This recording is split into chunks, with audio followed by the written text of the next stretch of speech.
Good morning from Hiratsuka. It's currently, I think, 6 something or 7 something, 6 something a.m. 6:30 a.m.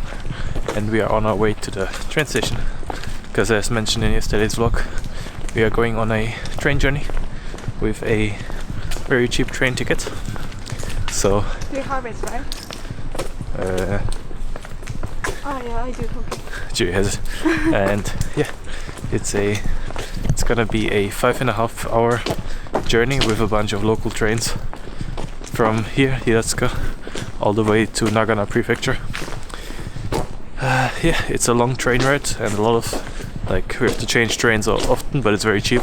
So you're gonna see what it's like to travel on a 18 Seishun Kipu throughout the day. And later on, there's also going to be a, city tour of Matsumoto, including Matsumoto Castle, which is, I think, probably one of the best original castles in all of Japan. So, looking forward.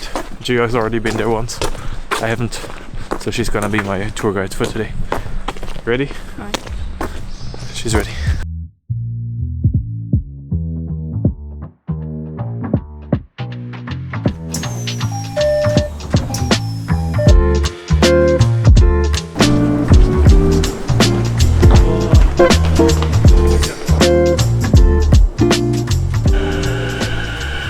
So we are now at Hachioji station after our first 2 train rides. And the thing with the with the youth 18 tickets, the Seishun Kipu, is that you only have a really limited time to kind of make the transit to the next train. So on the first train we had 7 minutes and we barely made it with like 1 minute to spare. But then the next train was like delayed by like 3 or 4 minutes. But we only had 2 minutes to make the change. It often happens that you will just miss one train, and so we had to wait for like 50 minutes. And we're gonna arrive a little bit later at like 1 p.m. But if everything runs smoothly from here on, should be there by around lunchtime.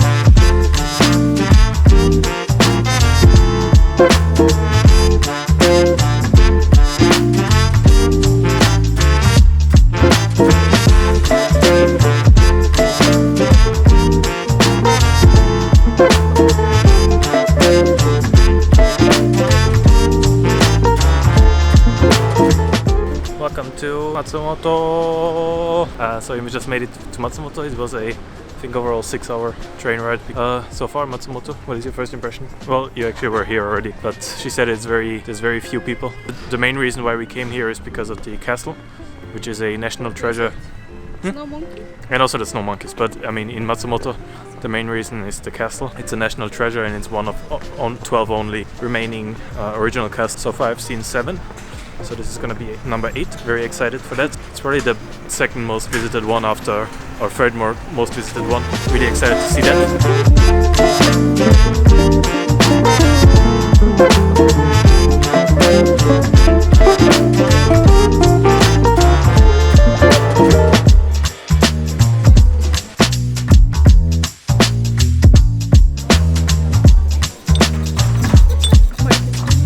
We just had lunch, soba lunch. So Matsumoto is really famous for soba, and we went to the most famous place in the town, which is called Kobayashi. They had like a soba set with tempura for 1,800 yen per person, and it was really good. And the special thing that they had is this region is also known for real wasabi. We had actually, like, they put out real wasabi, like a whole root, and you could rub it down yourself to get the wasabi paste. Like, it's kind of what you normally get in like sushi places and stuff. That's kind of like it's a fake wasabi. It kind of tastes kind of similar, but it's not really the actual like real taste. Here you can get real wasabi. I think for Joey was the first time eating real wasabi, and it has still has like the typical wasabi flavor, but it's more kind of on the side of, it's more kind of fruity and more like vegetable-y. Right now we are walking to the Matsumoto Castle, which, as I mentioned earlier, is one of 12 only remaining castles in Japan. So what an original castle is, just a quick rundown.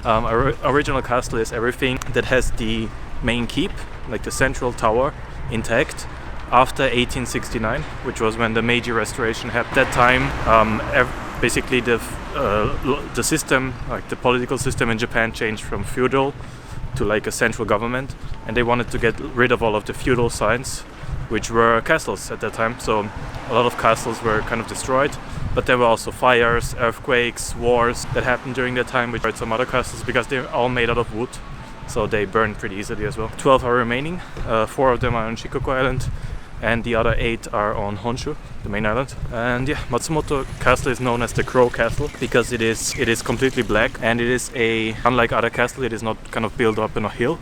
It's actually like on a flat land, and the defense mechanism for Matsumoto Castle is kind of like a big moat. I don't know what you call it, but basically like water all around it to defend it. And it is 6 stories tall, which is much taller than some other castles, like Matsuyama, for example, is only 3 stories tall. And yeah, I think that's all of the information I can give you for now, because I haven't actually been inside or near it. So as soon as I have some more information, I can give you some more. But yeah, I'm really looking forward to seeing castle number 8 on my personal list. And we're almost there. I hope you liked the explanation on original castles, or the castle footage of Matsumoto Castle.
So that was our tour of Matsumoto Castle. From the outside it's really beautiful. It's probably the most beautiful castle that I've seen. I mean, you have Himeji. Himeji is like a really white castle. Not the burger joint, but it's like a very bright white castle, and this is kind of the exact opposite. It's like a completely black, and yeah, but I think it's very nice. The thing is, once you go inside, it's actually not that much there, so they have some exhibitions, as they have in all other original castles. They have exhibitions on like weapons and like what the castle was used for and everything. But then, for example, the top floor, all the way up there, there's basically nothing there. The view is kind of good, but it's kind of obstructed. So only the very small windows are open. So I think other castles that I went to had a better view. I mean, considering that this is not a hilltop castle, it kind of makes sense that it's not, well, that the view isn't that great, but still, yeah. But I think it's definitely worth it, and especially with this scenery, like this is just incredible. We have the Japanese Alps in the background, very nice reflections, and then this castle. That's really amazing. Entry is 610 yen per person, which is roughly $6, and yeah, it takes maybe 30-40 minutes to see the castle from top to bottom. They have like some adjacent gardens as well inside. And there are actually free like English-speaking guides, like volunteer guides, who will, well, if you want, they will guide you through the castle and do an explanation of everything in English. And yeah, it's gonna be it for the castle, and our next stop is gonna be a street that's called Nawadori, and it's kind of an old Edo-style traditional merchant street. And then tomorrow, I was thinking I could come here again at sunrise, where there's, well, no people. I wanted to fly my drone, but unfortunately there's a no drone flying site, so nothing on that. And then tomorrow we're also gonna go to the snow monkeys, obviously, after the morning, or yeah, sometimes in the morning because it takes like 3 hours to get there. And yeah, really excited to see the snow monkeys tomorrow. But for now, I'm just gonna show you some footage of Navadori, which looks kind of nice, and then I'll see you tomorrow for the snow monkeys. So as always, like, subscribe, and yeah, see you tomorrow.